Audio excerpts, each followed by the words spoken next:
오늘 말씀은 디모데전서 2장 8절에서 15절 말씀 우리 함께 읽도록 하겠습니다. 디모데전서 2장 8절에서 15절 말씀입니다. 우리 함께 읽도록 하겠습니다. 그러므로 각처에서 남자들이 분노와 다툼이 없이 거룩한 손을 들어 기도하기를 원하노라.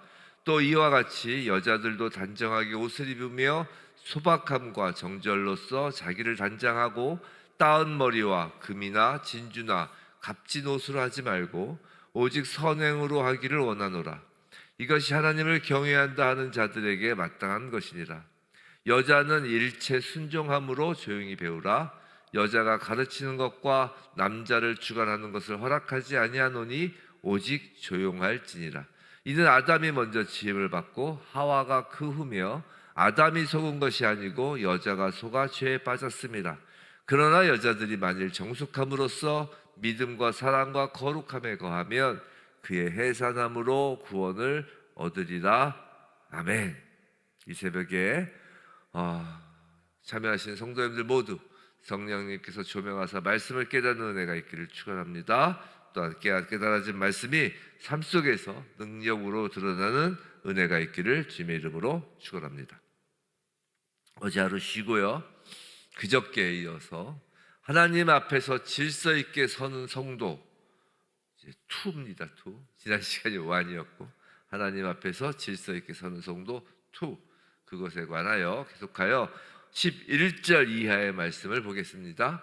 그저께 10절까지 봤어요. 8, 9, 10절 잠깐 그저께 한 내용을 돌아보면 첫 번째로 8절 남자들과 그들의 기도에 대하여 봤고요. 둘째 9절 10절 여자들과 그들의 단장에 대하여 봤어요. 하지만 이것을 남자에게만 해당하는 말씀, 여자에게만 해당하는 말씀으로 좁혀서는 안 되고 오늘날 우리 모든 성도에게 주시는 하나님의 말씀이라고 했습니다. 이 시대의 교회가 회복하여야 할 사명이며 성도 각자가 붙들어야 할 사명입니다. 그리고 오늘 세 번째로 바울은 남자와 여자 사이의 질서와 역할에 대해 말하고 있어요. 11절과 12절이죠.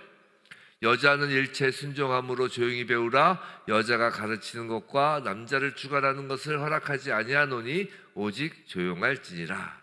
자, 이 말씀은 오늘날 가장 논쟁이 되는 부분 중에 하나예요. 하지만 먼저 우리가 붙들어야 할 것이 있어요. 그건 성경 전체의 조화입니다. 우리가 성경을 볼 때 항상 주의해야 할 것이 어떤 한 단락 이렇게만 뽑아가지고 자신에게 마음에 드니 안 드니 인간이 판단하는 것을 조심해야 돼요. 성경을 볼 때 가장 중요한 건 성경 전체의 조화입니다. 그래서 우리가 성경을 읽을 때도 좀 통으로 읽고 좀 문맥을 보면서 읽는 게 중요하죠. 성경 전체에서는 절대로 남자가 여자보다 우월하다고 말하지 않는다는 것이에요. 남자와 여자는 모두 하나님의 형상으로 지음 받았어요. 그리스도 안에서 남자와 여자는 모두 하나님의 자녀입니다. 창조와 구속 안에서 남녀는 동등한 존엄과 가치를 가진다는 것이에요. 그렇기 때문에 오늘 이 본문도 남성 우월주의로 읽혀져서는 안 된다는 것이에요. 동시에 우리는 아까 첫 번째 뭐라고 했어요? 성경 전체의 조화로 성경을 읽어야 된다고 했어요. 동시에 우리는 성경이 말하는 그 질서, 창조 질서를 버려서도 안 된다는 것이에요. 동등하다는 것이 무질서를 뜻하는 것은 아니라는 것이에요. 존엄의 동등함이 역할의 동일함을 뜻하지 않는 것이에요. 하나님은 남자와 여자를 창조하시고 이 남자와 여자가 서로 경쟁하도록 만드신 것이 아니라 서로 보완하고 세우도록 만드셨어요. 이 성경적 질서라는 것은 억압이 아니라 조화입니다. 성경적 권위는 지배가 아니라 돌봄이에요. 성경적 순종은 비굴함이 아니라 하나님이 세우신 질서를 인정하는 믿음인 것입니다. 여기서 우리는 본문에서 보여주고 있는 어떤 문화적 표현과 영원한 원리를 구분할 필요가 있어요. 다시요. 성경에서 표현하는 문화적 표현과 성경이 우리에게 알려주려고 하는 영원한 원리를 구분할 필요가 있다는 것이에요. 어떤 사람은 이 성경에 나온 모든 문화적 표현을 문자 그대로 오늘에도 똑같이 적용하려고 합니다. 그러면 남자들은 반드시 손을 들고 기도해야 되고, 여자들은 어떤 부속도 해서는 안 되고, 어떤 경우에도 여자가 가르쳐서는 안 된다고 해야 할 것이라는 거예요. 반대로 어떤 사람은 이것이 고대 문화의 산물이니 오늘 우리에게는 아무 의미가 없다고 버려버리기도 합니다. 아예 이 성경 구절을 찢어버리는 거죠. 화이트 칼라로 치우는 거예요. 그러나 둘 다 바른 길이 아니라는 거예요. 우리는 변하지 않는 하나님의 원리와, 즉 영원한 원리와 변할 수 있는 문화적 표현, 당시의 시대의 그 문화에 따른 표현을 구별해야 된다는 것이에요. 예를 들면 예수님께서 제자들의 발을 씻기셨다고 해서 오늘 우리가 예배 때마다 반드시 서로의 발을 씻겨야 하는 것은 아니죠. 그죠? 예배 때마다 물때가 이렇게 갖다 놓고서 성도님들 한 번씩 나와가지고 서로 발을 씻겨주고 그래야 하는 것은 아니죠. 하지만 그 세족식, 그 안에 담긴 겸손한 서로 섬김한다는, 서로 섬긴다는 그 섬김의 원리는 영원한 거예요. 그죠? 서로 발을 씻겨내는 문화는 그 당시에 그 근동지방 팔레스타인 지역의 문화지만, 그 당시에 그 손님이 집안에 들어오면 그 손님의 발을 씻겨주는 하인들이 따로 있었잖아요. 요새 어느 집에 들어가면 발 씻겨주는 하인이 어디 있습니까? 요새 하인이라는 개념 자체가 없는데. 그러니까 그 그대로의 그 문화를, 그 문화적 표현을 지금 행해야 된다는 것은 아니죠, 당연히. 그런데 예수님께서 발을 씻기신 것은 뭐예요? 섬김의 원리잖아요. 내가 너에게 이렇게 한 것처럼 너희도 서로 사랑하라.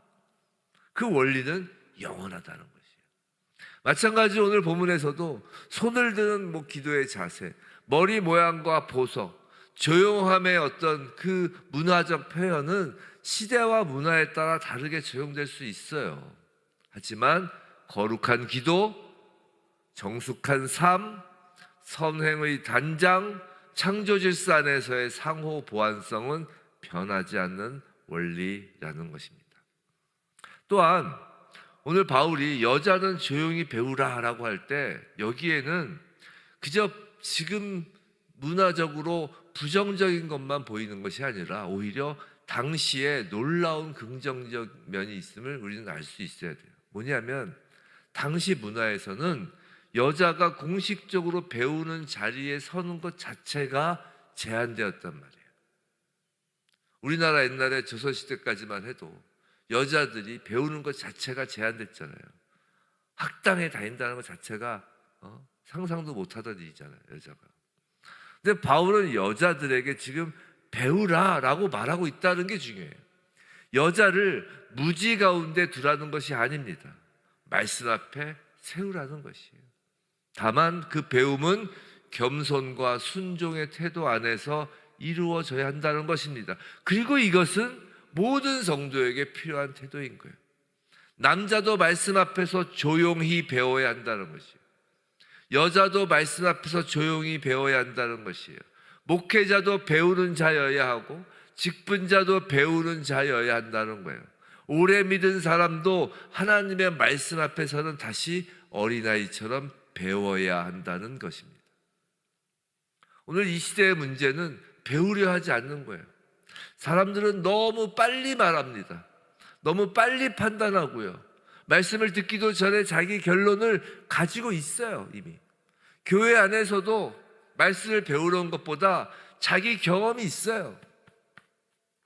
특히 신앙생활 오래 하신 분들은 그런 게 더 세죠. 내가 신앙생활 20년, 30년, 40년. 또 자기 감정이 있어요. 내가 지금 너무 힘들어. 내가 너무 외롭고, 내가 너무 눈물 나. 내가 너무 슬퍼. 그러니까 교회 안에서도 그것이 위로가 돼야 돼. 내가 너무 기뻐. 너무 기뻐. 그러니까 교회 안에서도 그게 자랑이 돼야 돼요. 물론 교회 안에서 슬픔도 나누고 기쁨도 나누지만 그 자기 감정에 너무 매몰돼서 지금 내가 너무 기뻐서 다른 사람의 눈물이 보이지 않아도 문제가 되고, 내가 지금 너무 눈물이 나서 다른 사람의 기쁨이 소위 말해서 사촌이 땅 사람 배 아픈 것처럼 그런 감정이 들기도 하고 그렇기도 한다는 거예요. 이게 말씀보다 앞서는 우리의 경험, 감정이죠. 자기 생각이 말씀보다 앞설 때가 많다는 것이에요. 하지만 성도의 사명은 먼저 배우는 것이에요. 말씀 앞에 앉는 것입니다. 말씀 아래로 내려가는 거예요. 성도 여러분, 교회에서 우리가 신앙생활하면서 가장 중요한 게 말씀 앞에 앉아 말씀을 배우는 거예요. 그러니까 마르다와 마리아 비유가 그 당시 그 이야기가 있잖아요. 마리아는 가장 좋은 것을 택하여 그 앞에 앉은 거잖아요. 여하튼 그다음에 바울은 이어서 13절과 14절에서 그 이유를 창조와 타락에서 찾습니다. 자, 이는 아담이 먼저 지음을 받고 하와가 그 후며 아담이 속은 것이 아니고 여자가 속아 죄에 빠졌습니다. 바울은 당시 단순히 당시의 그 에베소의 문화만으로 지금 말하고 있는 것이 아니라 창조 질서를 말한다는 것이에요. 아담이 먼저 지음 받고 하와가 그 후에 지음을 받았습니다. 이것은 남자의 우월성을 말하는 것이 아니라 하나님께서 창조 안에 두신 질서를 말하는 거예요. 아담은 지배하라고 하와를 받은 것이 아니라 돌보고 책임지라고 받은 것입니다. 하와는 아담보다 열등해서 지음받은 것이 아니라 아담에게 꼭 맞는 돕는 배필로 지음을 받았다는 것이에요. 또한 타락의 사건에서 하와는 속임을 받아 하나님의 질서를 벗어났고 아담도 책임있게 말씀을 지키지 못했습니다. 타락은 하나님이 세우신 질서가 뒤집힐 때 찾아오는 것이에요. 그러므로 교회는 이 시대 앞에서 하나님이 세우신 질서를 부끄러워해서는 안 된다는 것이에요. 하지만 동시에 그 질서를 세상적인 권력처럼 사용해서도 안 된다는 것이에요. 참 사단은 하나님의 좋은 것을 세상의 나쁜 것으로 이렇게 변질시키는데 아주 정말 귀신이니까 귀신같이 해요, 정말. 그 하나님의 질서라는 그 좋은 것을 그 권력과 폭압이라는 그 나쁜 것을 이렇게 싹 바꾸잖아요. 그러니까 우리가 벌써 질서라는 어떤 그 단어를 막 들어도 뭔가 한쪽에서 누르고 한쪽에서 굴복하고 그런 나쁜 개념이 머리에 들어오게끔 세상을 바꾸는 거예요. 남자들은 이 하나님의 질서라는 이 말씀을 권리로 들으면 안 된다는 것이에요. 책임으로 들어야 하는 것이에요. 하와를 주신 것은 하와를 돌보고 책임지라는 거잖아요. 즉 남자들은 하나님의 이 질서에 대한 이 13절 14절 말씀을 권리로 들으면 안 되고 책임으로 들어야 한다는 거예요. 머리됨은, 성경에서 말하는 머리됨은 굴림이 아니라 희생이기 때문이에요. 그래서 그리스도께서 교회의 머리 되신다라고 할 때는 굴림이 아니라 희생이라고요. 그리스도 예수는 교회를 억압하신 것이 아니라 자기 몸을 내어주신 거잖아요. 그렇기 때문에 남자의 책임은 지배가 아니라 돌봄인 거예요. 권위는 누르는 힘이 아니라 살리는 책임이라고요. 또 여자들은 이 말씀을 열등함으로 들을 필요가 없다는 것이에요. 하나님은 여성에게 존엄과 은사와 사명을 주셨습니다. 성경에는 수많은 여성들이 하나님의 일에 귀하게 쓰임을 받았다고요. 브리스길라는 아볼로에게 하나님의 도를 더 정확하게 풀어 가르쳤고, 빌립의 딸들은 예언했으며 많은 여성들이 예수님의 사역과 초대교회의 사역을 섬겼어요. 그러므로 이 본문은 여성의 은사를 묶어두려는 말씀이 아닙니다. 다만 하나님이 세우신 질서 안에서 은사가 사용되어야 함을 말하는 거예요. 사랑하는 성도 여러분, 이 시대는 남자와 여자를 경쟁자로 만듭니다. 권위를 억압으로만 보고 순종을 굴욕으로만 본다는 것이에요. 그러니까 페미니즘은 비성경적인 거예요. 이 시대의 페미니즘은. 페미니즘의 기본 원리가, 기본 개념이 뭐예요? 권위를 억압으로 보고 순종을 굴욕으로 보고 반기독교적, 반성경적 행위를 하는 거예요.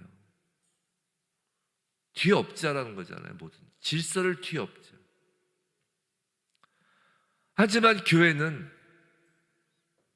그 세상에, 그 시대에 다른 길을 보여주어야 한다는 거예요.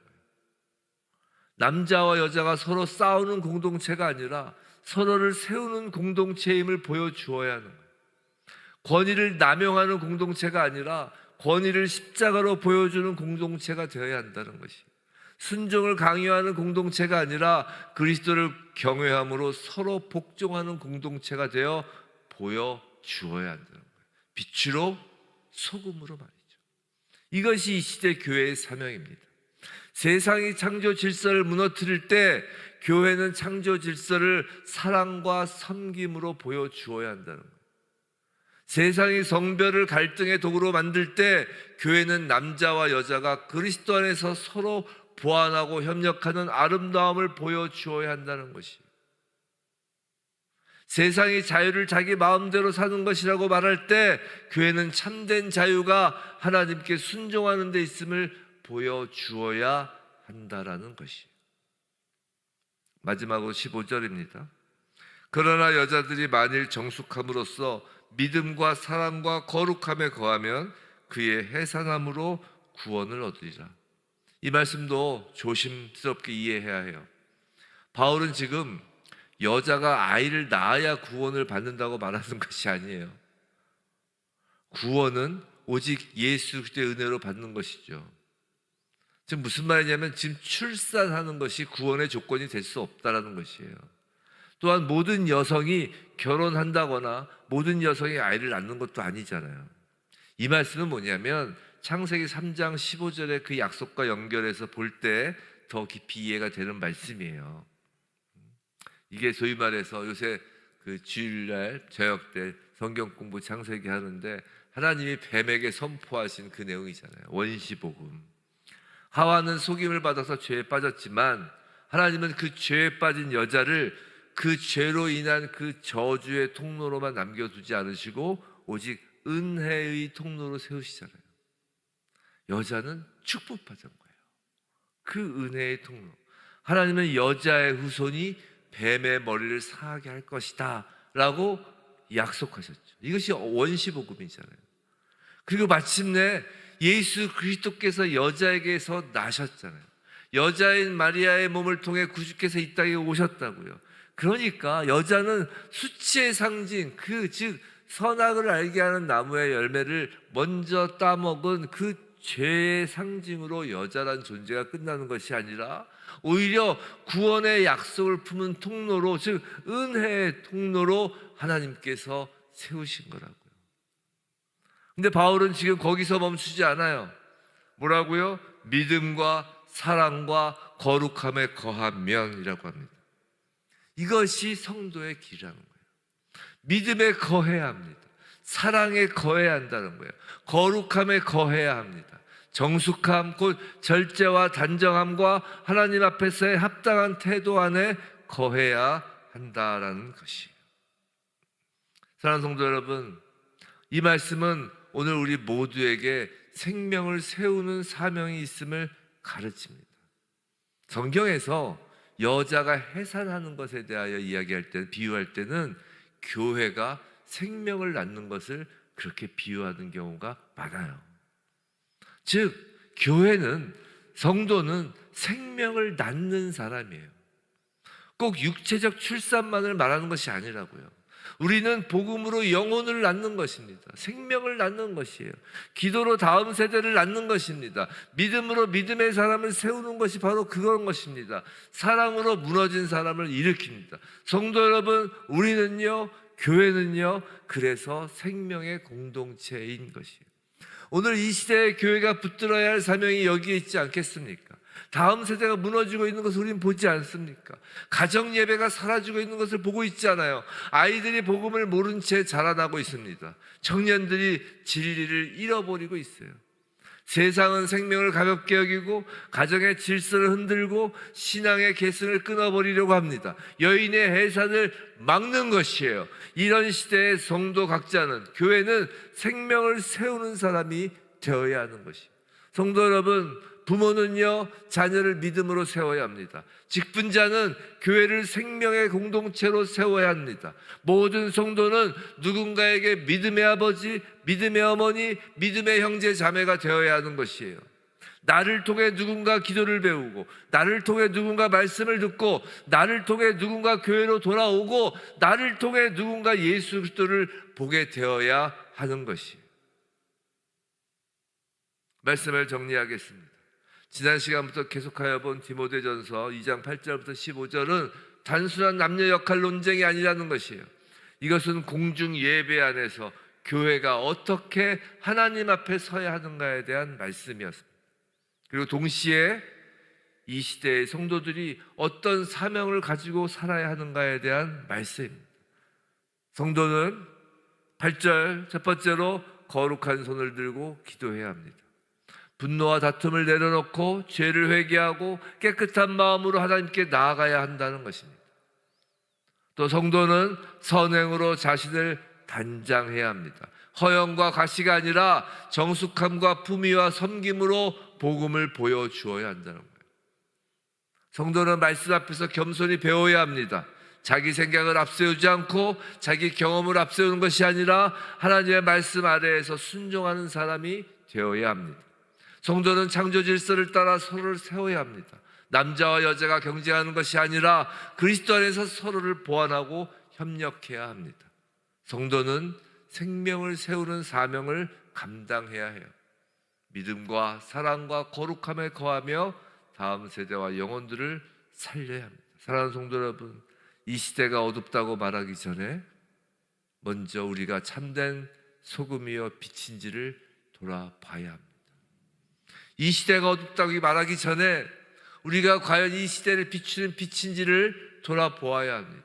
우리의 손이 거룩한지, 세상이 타락했다고 말하기 전에 우리가 선행으로 단장하고 있는지, 다음 세대가 무너진다고 탄식하기 전에 우리가 믿음과 사랑과 거룩함으로 생명을 세우고 있는지, 하나님은 오늘 성경 말씀을 통해서 우리에게, 히즈웨브 처치에게 묻고 계신 것입니다. 부디 우리 한 사람 한 사람이 거룩한 그 기도의 손을 들고 선행으로 자신을 단장하며 말씀 앞에 겸손히 배우고 사랑으로 질서를 세우며 생명을 낳고 살리는 성도 교회로 서게 하시길 주님의 이름으로 축원합니다.